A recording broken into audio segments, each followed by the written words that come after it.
Okay, as you can see, I finished up all of his spots, and I blocked out where I want the dark areas to be on his legs, and you have the modeled skin, and I'm pretty happy with where his spots are, and this is the main skin pigment that we're going to have underneath his hair coat. So now what we're going to do is start adding some of that pinking and where the hair is thin, so you'd see more of the skin underneath, be, you know, the muzzle and under here and, you know, under here and stuff. So we will do that. I'm trying this a different way than I did it the first time, because I just didn't quite like how it worked last time, so I'm going to try it this way, and hopefully it works out. So what I'm starting with here is some regular craft paint, baby pink. It's just bulk art. You can get it at any Michaels or whatnot. So that, and I had some light portrait pink Liquitex. It's more of a peachy pink, so I think I'm just going to mix some of that in there and give it a little more of a peachy color as opposed to just pink, because it'll make it a little more skin-like.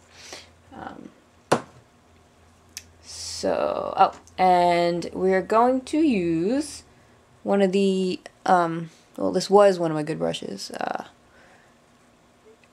It was from an animation thing, but I ruined it, of course, with all the painting. So this, as you can see, is like all frayed and blah blah blah, which is actually pretty good for dry brushing. It is a size 0. Yeah, I think it's a synthetic, so any old brush will do. Just make sure it's not too like hard, soft bristles, something that's, you know, you won't mind ruining. So here we have some in our palette here.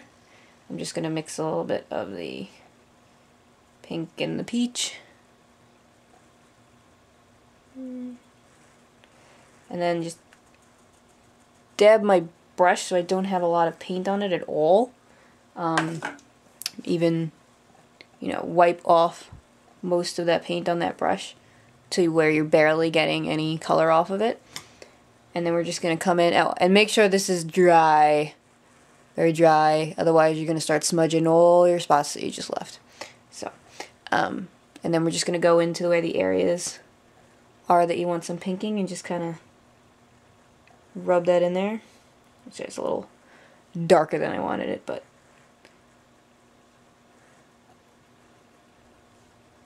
just where the areas are going to be thin.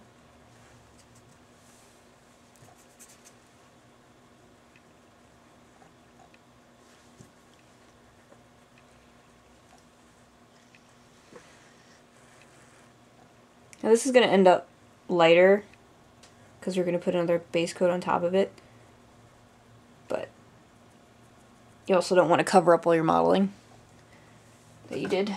That's so pretty and nice.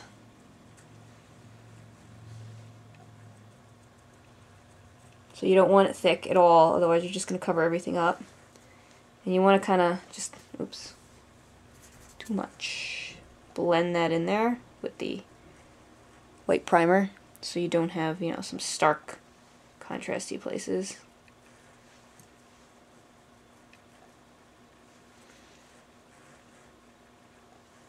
And don't keep your brush wet. It's dry brushing. Dry brush. So, you know, if you leave your brush wet, as you can see, as this was just a little wet before, I kind of smudged it, and it just moves the paint all over. It's good to wet your brush if you want to, you know, not have so much where you just put, like I just did. But don't keep it wet. Wipe it off. Keep it frazzled, and, you know, use it with the dry paint. See the pink. But you see how we're starting to cover up some of those spots? It's not as stark as it was before.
See, clearly this spot here wasn't completely dry. I don't know if you could see that. And it kind of took off some of the gray. So you don't really want that to happen. If it does, you just fix the spot with the gray again. And just make sure we don't touch that spot for a little while so it dries thoroughly. Let's see. Okay, I pretty much have the pink where I want it. Hopefully the camera picks that up.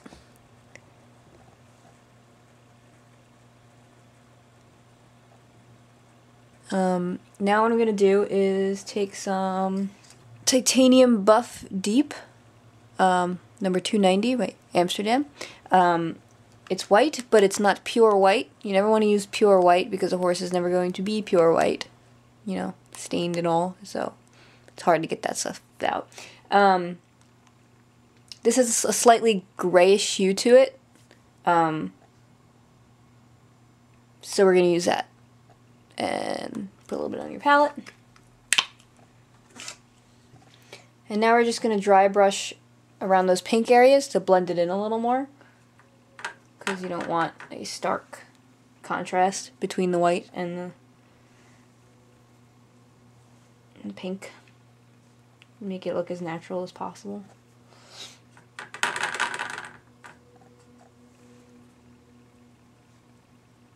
Just kind of clean up those areas.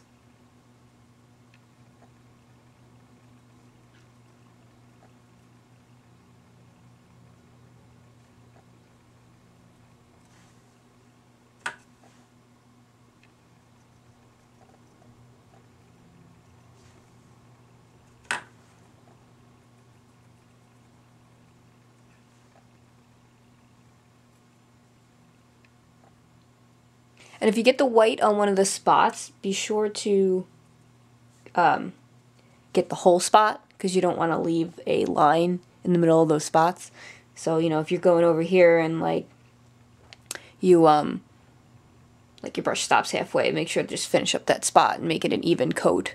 We're going to come back and go over it, but if you have white on half of a spot and then you go over it again, it's still going to look like it's on half of a spot, because that one spot's going to have more paint on it than the rest of it. So always make sure like you keep everything even and think about where the next layer is going.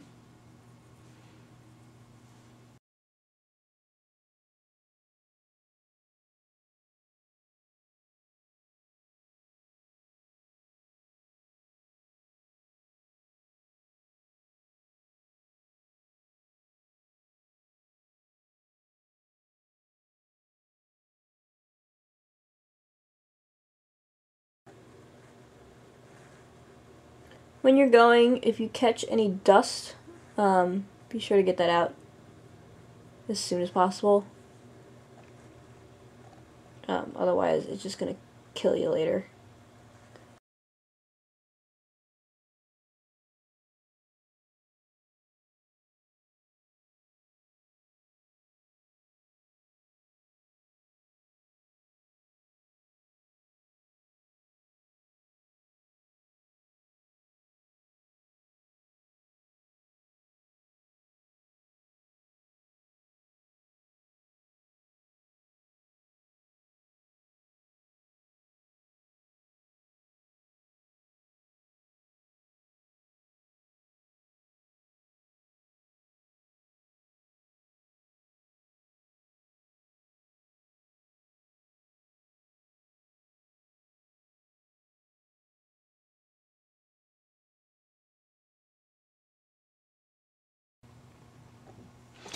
Alright, so I pretty much got my pink blended in.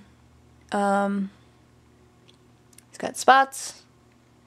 He's got his mottled skin. He's got his blackout of where the dark area is going to be. And next, we are... let me think about this for a second. I'll be right back.